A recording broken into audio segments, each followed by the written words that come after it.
வீடு கட்டுறது ஒவ்வொரு நாட்டிலேயே அந்தந்த சூழ்நிலைக்கு ஏற்ற மாதிரி தான் வந்து வீடு கட்டுவாங்க. இதோ அங்கே இருக்கிற அந்த மாதிரி 3 மாடி வீடு கட்டுறதுக்கு இதோ இங்கே இருக்கிற இந்த கீழே இருக்கிற இந்த பேஸ்மெண்ட் மட்டும் சிமெண்ட்ல போடுவாங்க.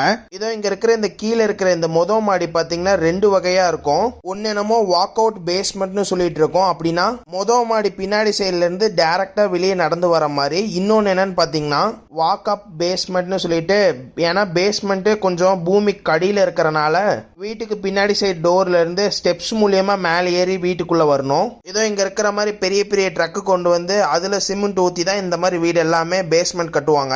இங்க இருக்கிற நிறைய வீடு பேஸ்மெண்ட் எல்லாமே பூமிக்கு அடியில இருக்கிறனால மழை தண்ணி எதுவுமே கீழே நிக்காம இருக்கிறதுக்கு மழை பெய்யுற எல்லா தண்ணியுமே இந்த வெள்ளை பெயிண்ட் மேல விழுந்து வெள்ளை பெயிண்ட்ல இருந்து கீழே விழுந்து அந்த கார்னர்ல சப்பு பம்புன்னு சொல்லி ஒன்று வச்சிருப்பாங்க. அது ஆட்டோமேட்டிக்கா ஆன் ஆகி கீழே இருக்கிற எல்லா தண்ணியுமே வெளியே தள்ளிரும். வீட்டுக்கு முன்னாடி பக்கம் மட்டும் நம்மளுக்கு 2 லெவல் தான் தெரியும். இதுவே கார் கரேஜுக்குள்ள பாத்தீங்கன்னா சிமெண்ட் போடுவாங்க கார் நிக்கிறதுக்காக. வீட்டுக்கு முன்னாடி பக்கம் கூட நம்மளோட கார் நிறுத்திக்கலாம். அதுக்கு இந்த மாதிரி பெரிய பெரிய கல் போட்டு அதுக்கு மேல தார் ரோடு போடுவாங்க. அங்க கூட நம்ம நிறுத்திக்கலாம். இன்னும் இங்க கீழே இருக்கிறது மட்டும்தான் சிமெண்டால கட்டுவாங்க. இன்னும் இதுக்கு மேல வீடு எல்லாமே பாத்தீங்கன்னா கட்டையால மட்டும்தான் கட்டுவாங்க.